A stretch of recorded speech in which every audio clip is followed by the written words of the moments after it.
Hello, I'm the Media Wiz, because one art form wasn't enough, and today we're talking about the Aqua Teen Hunger Force movie. Aqua Teen Hunger Force, movie film for theaters. This is the second Adult Swim-based movie that I've talked about on Media Wiz. The first one was the Tim and Eric $1 billion movie, and I didn't like that one. You can go back and watch my video. I go into detail. I didn't really think it was that good. And that's mainly just because I'm just not that big a fan of Tim and Eric. I do laugh at some of the things they've had. There were like one or two moments that made me laugh in that movie. I'll always laugh at Steve Brule. Steve Brule, I think, is generally pretty funny. And I do love the meme of, it's free real estate. But the movie itself I didn't think was all that good. And it does mainly just come down to I'm just not a fan of Tim and Eric. However, I do like Aqua Teen Hunger Force. I think the show is immensely quotable, and I do like the contrast of you have a show with this really weird-ass imagery and an interesting concept of these fast food superheroes, but a lot of it is just a lot of people standing around talking. And that's what I like about it, is that it's so bizarre and it's so well written that I actually enjoy it. It's not for everybody. I am friends with some people who don't really like it. And I will admit, some of the later seasons did feel very stretched out. But honestly, I do like a majority of Aqua Teen Hunger Force. So when I found out about the movie a long time ago, and this was released before the Tim and Eric movie, so I was curious how this movie actually was going to be. And the end result is it kind of is just an hour-long episode of the show, which I like. I like that aspect of it. The fact that it is just an extended episode of the show. Some people can debate whether or not this was worthy enough for theaters, and I think part of that was mainly just the brand recognition. I do think that this movie was released primarily because it was a recognizable brand. I mean, this was around the time Cartoon Network was trying to get their stuff out in the theaters, and as far to my knowledge, the only other movie that Cartoon Network released in theaters at the time was the Powerpuff Girls movie, which sadly underperformed for what they were expecting it would make at the box office. So this was kind of their second time to bat, and it did result in that infamous marketing campaign with the light bright Moonanites giving the finger, which was spread all over the public.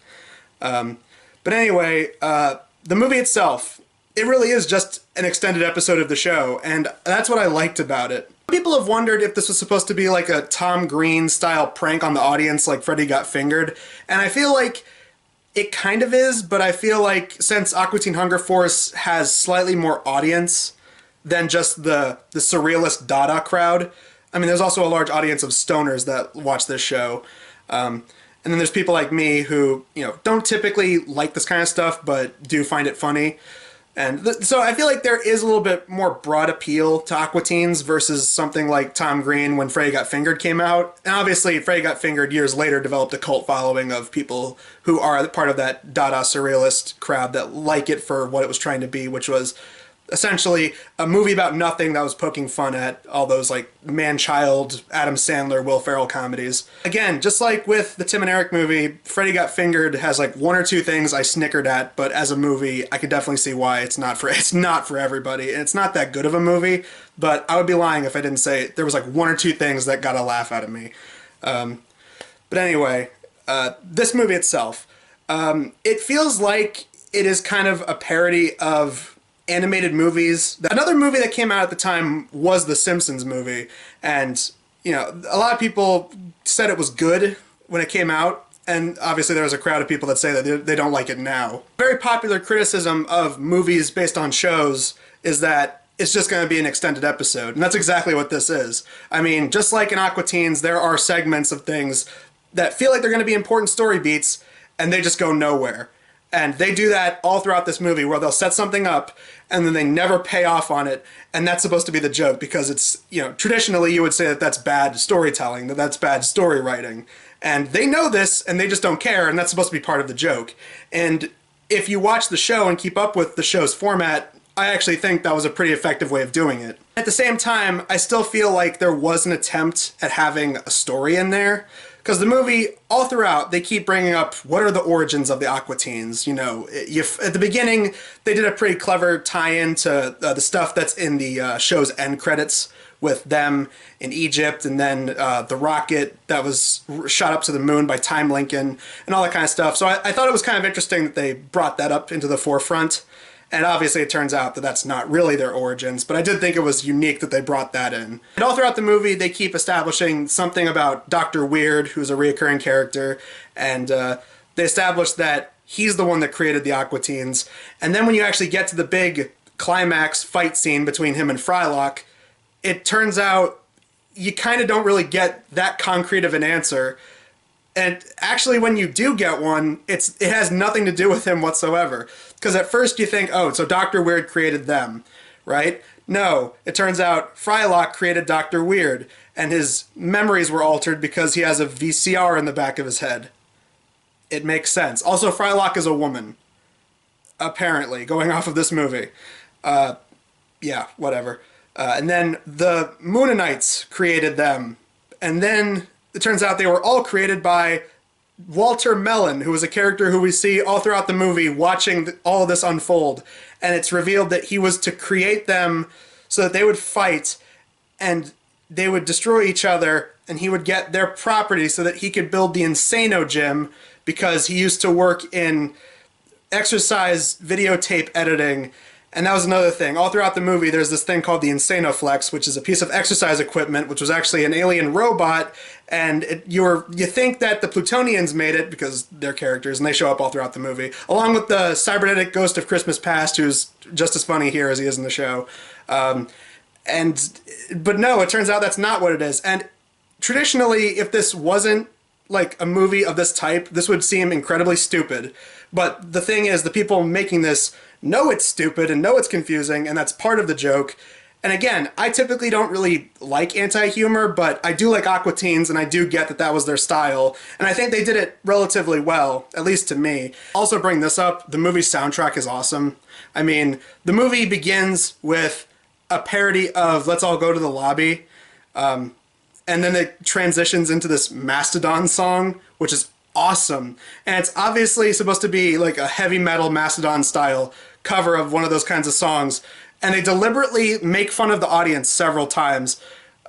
They even say, you know, we got your money and we're going to spend it on drugs.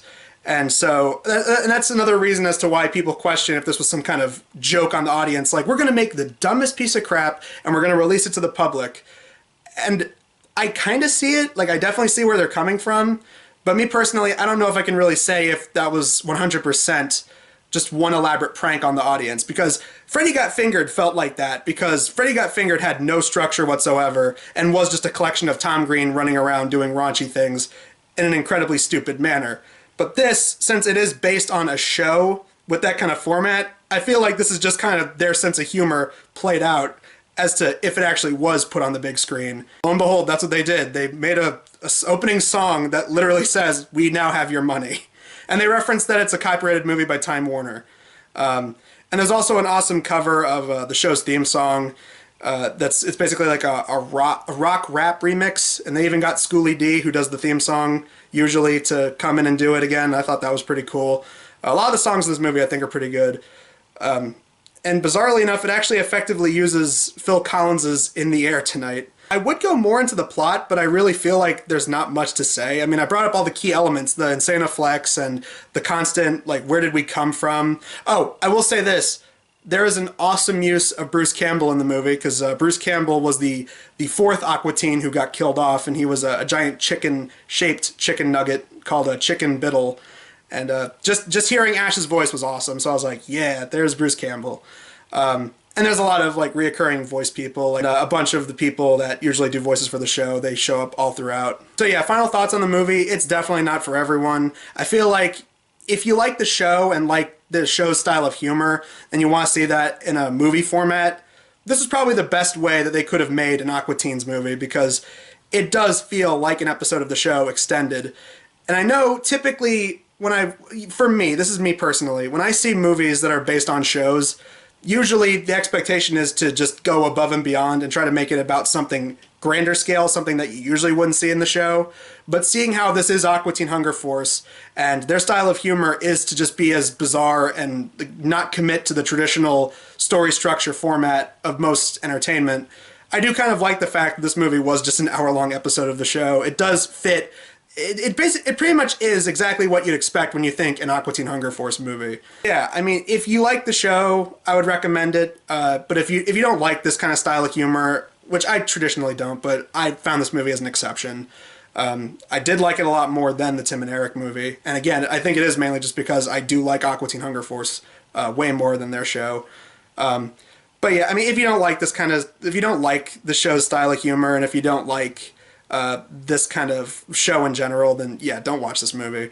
But yeah, overall, me personally, I liked it. I actually really liked Aqua Teen Hunger Force, the movie. Aqua Teen Hunger Force, movie film for theaters is the proper title. Even the DVD, actually, I think has some pretty cool bonus features on it, and it even commits to the whole, like, yeah, this is a DVD based on a movie. Haha, like, the second DVD, which has the bonus features, literally just looks like a piece of paper, and someone grabbed a marker and scribbled the name of the movie, which I think, again, commits to the bit. But yeah, in conclusion, Aqua Teen Hunger Force, movie film for theaters. I liked it. If you like the show, I'd recommend checking out at least once and seeing if you like it. But if you don't like this show or shows like it, then yeah, I wouldn't recommend it at all.